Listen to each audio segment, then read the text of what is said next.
going to be a safety a quick release knot.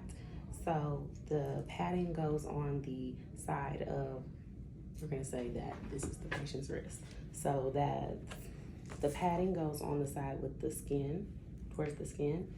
And we're gonna do, and we gotta make sure we have enough room to put 2 fingers in here.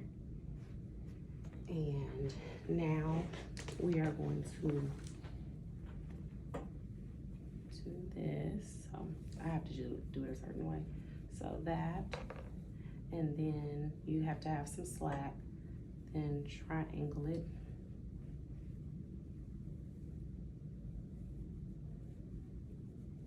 Kind of like tying a shoe, but not really. I feel like I'm overcomplicating this, but I'll do it again. So there it is. And then quick release. So to do it again, a little more slack. Easy. Okay. So there.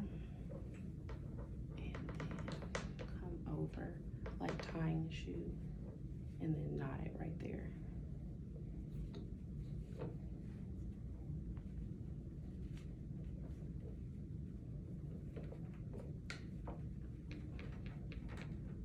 And it is secure.